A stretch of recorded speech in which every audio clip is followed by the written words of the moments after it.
పశ్చిమ గోదావరి జిల్లా పాలకులలోని జిఎన్ఆర్ ప్రభుత్వ మహిళా డిగ్రీ కాలేజ్లో 1,40,00,000 రూపాయలతో అదనపు తరగతి గదుల నిర్మాణానికి శంకుస్థాపన చేశారు. కేంద్ర సహాయ మంత్రి భూపతిరాజు శ్రీనివాస్ వర్మ, మంత్రి నిమ్మల రామానాయుడు కలిసి శంకుస్థాపన చేశారు. అనంతరం మంత్రి నిమ్మల రామానాయుడు మాట్లాడుతూ గత ప్రభుత్వ నిర్లక్ష్యంతో వెనక్కి వెళ్లిపోయిన రుసా నిధులను మళ్లీ తీసుకొచ్చి అభివృద్ధి పనులు చేపట్టామని చెప్పారు.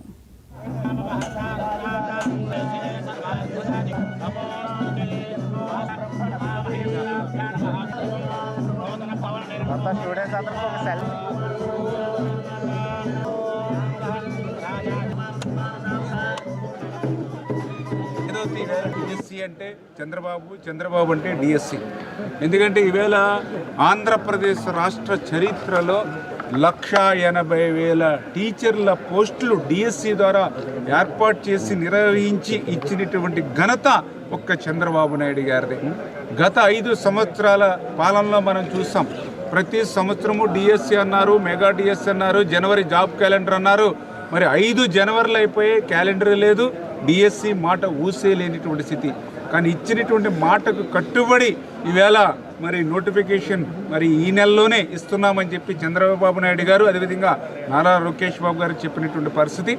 రేపు విద్యా సంవత్సరానికి ముందే ఈ యొక్క టీచర్స్ పోస్టుల్ని డిఎస్సి ద్వారా భర్తీ చేస్తామనే విషయాన్ని కూడా మరొక్కసారి మీ ద్వారా కూడా తెలియజేసుకుంటూ, మరి అదేవిధంగా ఏదైతే మరి ఈ యొక్క ఉచిత కోచింగ్ ద్వారా మరి వేలాది మంది ఎవరైతే మరి ఈ యొక్క డిఎస్సిని కోచింగ్ పొందుతూ ఉన్నారో ఈవేళ వాళ్ళందరికీ కూడా మరి ఈవేళ ఉచితంగానే స్టడీ మెటీరియల్ అందించి వారు కూడా సద్వినియోగం చేసుకుని భవిష్యత్తులో ఉన్నతమైన స్థాయికి వెళ్ళాలని చెప్పి కూడా మేము కోరుకుంటూ, అదేవిధంగా డిఎన్ఆర్ ఉమెన్స్ కాలేజీ, ఎందుకంటే ఇది మహిళల కళాశాల, మరి దాసరి నారాయణరావు గారు స్థాపించినటువంటి కళాశాల. అటువంటి కళాశాల కూడా విద్య విషయంలో కూడా ముందుండాలనే ఆలోచనతో ఇక్కడ మౌలిక వసతులు కల్పన అవసరమైనటువంటి దృష్ట్యా మరి వెనువెంటనే దీనికి 1,40,00,000 రూపాయలు ఇవాళ క్లాస్ రూమ్స్ అందుబాటులో లేవనంటే 3 క్లాస్ రూమ్స్ నిర్మాణం చేసుకోవడం, అదేవిధంగా ఉన్న క్లాస్ రూమ్స్ కూడా మరి పనికిరానిటువంటి స్థితిలో ఉంటే వాటిని కూడా రిపేర్స్, ఇన్నోవేషన్ ఇవన్నీ కూడా చేసేటువంటి ప్రక్రియకి ఈరోజు శ్రీకారం చుట్టడం జరిగింది.